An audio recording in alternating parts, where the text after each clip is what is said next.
Ready হৈ গ'ল chicken আৰু ভাত। Hello' friends, welcome back to my channel. আজি গুড মৰ্ণিং নকওঁ, কিয়নো এতিয়া ৰাতি খানা বনাবলৈ গৈ আছোঁ।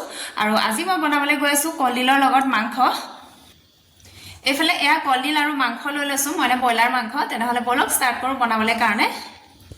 এতিয়া এইখিনি মই ধুনীয়াকৈ ধুই ল'লোঁ। আৰু এতিয়া ইয়াতে মই অলপমান হালধি, নিমখ, মিৰ্চ পাউডাৰ, গৰম মছলা, চিকেন মছলা আৰু লগতে এয়া অকণমান কেঁচা মিঠাতেল দি দিছোঁ। তাৰপাছত এতিয়া মই গোটেইখিনি ধুনীয়াকৈ মেৰিনেট কৰি লৈছোঁ। আৰু মেৰিনেট কৰি পেলাই ঢাকি থৈ দিম। এয়া দেখিছে ধুনীয়াকৈ মেৰিনেট কৰি লৈছোঁ। মাংস কমকৈ দিছোঁ, কিয়নো ইয়াত মই কলডিল কাটি দিম। এতিয়া এইখিনি মই ধুনীয়াকৈ মেৰিনেট কৰি লৈছোঁ, এয়া দেখিছেনে। আৰু এতিয়া ধুনীয়াকৈ মছলা চছলা সানি পেলাই চবৰে অকণমান অকণমান দিছোঁ, বেছি বেছি দিয়া নাই মই। আৰু এতিয়া ধুনীয়াকৈ সানি পেলাই এয়া ঢাকোন মাৰি থৈ দিছোঁ।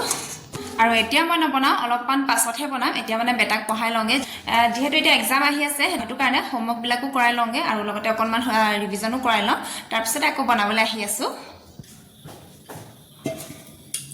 এতিয়া মই বেটাক পঢ়াই মেলি আহি গ'লোঁ। আৰু এতিয়া প্ৰথমতে মই কলডিলটো কাটি লওঁ। মিহি মিহিকৈ কাটিছোঁ মই কলডিলটো।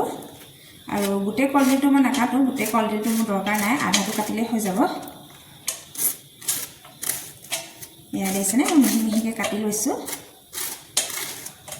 আৰু যিখিনি ফুল আছে ভিতৰত এয়া দেখিছেনে, এইফালে যিখিনি ফুল আছে এইখিনি ফুলখিনি মই থৈ দিছোঁ।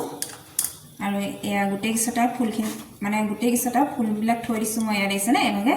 আৰু ফুলখিনিও আপোনালোকে পকৰি বনাই পেলাই খাব পাৰে। পকৰি বনাই খাবলৈ মানে খুবেই সোৱাদ হয়। আৰু ওপৰৰ যিকেইটা মানে কলডিলৰ বাকলি বুলি কৈছোঁ, কলডিলৰ মানে বুঢ়া মানে বাহিৰৰ যিকেইটা বুঢ়াকৈ থাকে, বুঢ়া হৈ থাকে, সেইকেইটাও মই পেলাই দিয়া নাই, ইয়াত দিছে থৈ দিছোঁ। আৰু এইকেইটাৰে বহুত ধুনীয়াকৈ এখন চাটনি বনাব পাৰি আৰু খুব টেষ্টি হয়। আপোনালোকক বনাই দেখুৱাম বাৰু, আপোনালোকক নেক্সট ভিডিঅ'ত বনাই দেখুৱাম বাৰু। এইকেইটা এতিয়া মই ফ্ৰিজত থৈ দিছোঁ।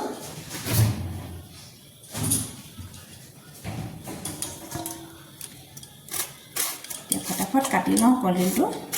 আৰু বাকী বস্তুবিলাকো চব যোগাৰ কৰি লওঁ, তাৰপিছতেহে আপোনালোকক দেখাম। নহ'লে ভিডিঅ'টো মানে বহুত দীঘলীয়া হৈ যায়, সেইটো কাৰণে অকণমান শ্বৰ্ট কৰিবলৈ চাম। এতিয়া ফটাফট কাটি লওঁ তেনেহ'লে। এইফালে এয়া মই কলডিলখিনি কাটি পেলাই এয়া পানীত তিয়াই থৈ দিছোঁ চাফা হ'বলৈ কাৰণে। তাৰপাছতে এইফালে বিলাহী লৈছোঁ, দুটা কাটি লৈছোঁ, আদা দুটুকুৰামান আৰু নহৰু কেইফুটামান, আৰু এইফালে জলকীয়া আৰু পিঁয়াজ এটা। আৰু এয়া হৈছে মেৰিনেট কৰি থোৱা মাংসখিনি, ধুনীয়াকৈ মানে মেৰিনেট হৈ আছে। আৰু এইফালে এয়া মই মিঠাতেল দি দিছোঁ কেৰাহীত। এতিয়া অকণমান গৰম হ'বলৈ কাৰণে থৈ দিওঁ। যেতিয়া লাহে লাহে ধোঁৱাটো ওলাবলৈ ল'ব, তেতিয়াই মই পিঁয়াজখিনি ইয়াত দি দিম। এয়া দেখিছেনে লাহে লাহে ধোঁৱা ওলাবলৈ লৈছে। আৰু এতিয়া মই দি দিছোঁ এয়া পিঁয়াজ, কাটি লোৱা পিঁয়াজ, আৰু লগতে ইয়াত তেজপাত দিছোঁ। আৰু এইফালে জলকীয়া এটাও দি দিছোঁ। দুটা লৈছিলোঁ, কিন্তু দুটা দিয়া নাই, কাৰণ বেটাই বেছি জ্বলা খাব নোৱাৰে, সেইটো কাৰণে মই এটাই দি দিছোঁ। আৰু এটাই বহুত জ্বলা হয়, ঘৰৰ জলকীয়া হয় কাৰণ, সেইটো কাৰণে এটাই দি দিছোঁ মই। আৰু এতিয়া ধুনীয়াকৈ মই পিঁয়াজখিনি ৰঙচুৱা হোৱালৈকে ভাজি লৈছোঁ। গেছটো বঢ়াই দিওঁ এতিয়া। এইফালে ইয়াত দেখিছেনে পিঁয়াজখিনি ধুনীয়াকৈ ৰঙচুৱা হৈ সিজি গৈছে। আৰু ইয়াতে মই মেৰিনেট কৰি থোৱা মাংসখিনি ইয়াতে দি দিছোঁ। আৰু এটা লেগ পিচো আছে লগতে।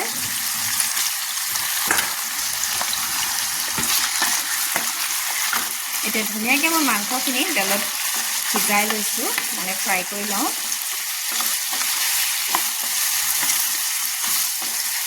আৰু আজি মই বিলাহী আগত নিদিওঁ, গোটেই মছলাখিনি মই আগতে তেলতে বিলাহী, পিঁয়াজ, মছলা গোটেইখিনি ধুনীয়াকৈ দি পেলাই মই পেষ্টটো বনাই লওঁ। কিন্তু আজি মই তেনেকৈ নবনাওঁ। আজি মই পিঁয়াজ ভাজি পেলাই ডাইৰেক্ট মাংসখিনি দি দিছোঁ। আৰু প্ৰথমতে মই মাংসখিনিয়ে ভাজি ল'ম, তাৰপাছতেহে লাষ্টত মই বিলাহী দিম আজি। এয়া দেখিছেনে ৰঙচুৱা হোৱালৈকে মই মাংসখিনি ভাজি লৈছোঁ। আৰু অলপমান ৰঙচুৱা হ'ব লাগিব, অকণমান দেৰি আৰু ভাজি লওঁ মই। এইফালে এয়া দেখিছেনে মাংস কেইপিচ মানে ধুনীয়াকৈ অকণমান ৰঙচুৱা হ'বলৈ ধৰিছে, এয়া অকণমান ৰঙা হ'বলৈ ধৰিছে। আৰু এতিয়া মই এয়া কাটি লোৱা কলডিলখিনি ইয়াতে দি দিছোঁ। এইটো ভীমকলৰ কলডিল হয়। তাৰপাছতে মই এয়া আদা নহৰু পেষ্টকণো দি দিছোঁ। খুন্দুনাতে মই খুন্দি লৈছিলোঁ, এতিয়া ইয়াতে দি দিছোঁ মই। তাৰপাছতে ইয়াত নিমখ অলপমান দিছোঁ। মঠি লওঁতে মাংসত নিমখ দিছিলোঁ, সেইটো কাৰণে মই কমকৈ নিমখ দিছোঁ। তাৰপাছতে এয়া হালধি অকণমানো দি দিছোঁ। হালধিও দিয়া আছিলে মঠি লওঁতে, সেইটো কাৰণে অকণমান দিছোঁ পাছত। এতিয়া মই গোটেইখিনি ধুনীয়াকৈ মিক্স কৰি লৈছোঁ। এয়া দেখিছেনে, ধুনীয়াকৈ মই গোটেইখিনি মিক্স কৰি দিওঁ যাতে চব মিক্স হৈ যায়। কাৰণ মছলাখিনি মই মাংসতহে মানে সানি থোৱা আছিলে, এক্সট্ৰাকৈ মই এতিয়া দিয়া নাই। যিখিনি মছলা মানে মাংসত দিছিলোঁ সেয়াই হয়, আৰু এক্সট্ৰাকৈ মই নিদিওঁ এতিয়া পাছত। এতিয়া মই গোটেইখিনি ধুনীয়াকৈ মিক্স কৰি দিওঁ।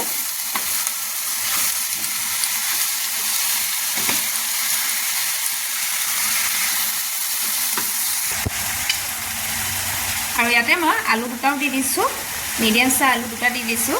আলু দিলেও হয়, ইয়াত নিদিলেও হয়, মই দি দিছোঁ। আৰু আপোনালোকৰ নিজৰ ওপৰত কথা, যদি আলু খাই বেয়া পায় তেতিয়া আলু নিদিলেও হৈ যায়, কিন্তু মই আলু দুটা দি দিছোঁ। আৰু একেবাৰে আলু নহ'লেও বেয়া লাগে, কিন্তু বেছি আলু হ'লেও বেয়া লাগে মাংসত, সেইটো কাৰণে মই দুটা দি দিছোঁ।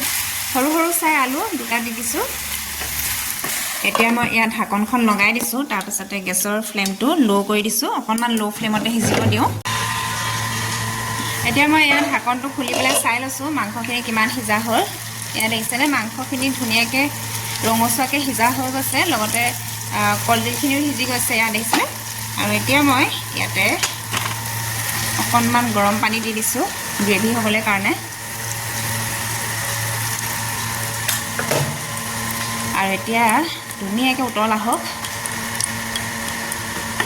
উতল অহালৈকে আৰু অকণমান সিজাই লওঁ।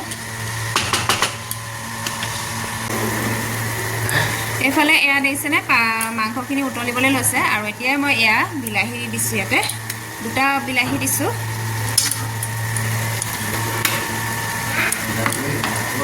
আৰু এতিয়া মই বিলাহীখিনিও সিজি ল'বলৈ দিম। তাৰপাছতে এয়া দেখিছেনে, বিলাহীখিনিও দি দিয়া হৈ গ'ল। আকৌ এবাৰ মই ঢাকনটো দি দিছোঁ বিলাহীখিনি সিজালৈকে। এতিয়া ইয়াত ঢাকনটো মেলি পেলাই চাইছোঁ, ইয়াত দেখিছেনে মাংস সিজি ৰেডি হৈয়ে গ'ল। আৰু মোৰ ইয়াত কলডিল আৰু মুৰ্গী মাংস এইফালে ৰেডি হৈ গ'ল। ইয়াত দেখিছেনে ইমান ধুনীয়া হৈছে, এতিয়া খাবহে লাগে। আৰু এতিয়া ছাৰ্ভ কৰি লওঁ। আৰু লগতে এইফালে এয়া দালি বনালোঁ, বইল দালি। তাৰপাছতে এইফালে এয়া গুটি আলু, বুট আৰু ঢেকীয়া ভাজি। এইফালে এয়া মই ভাত লৈ লৈছোঁ, আৰু এয়া চিকেন লৈ লৈছোঁ।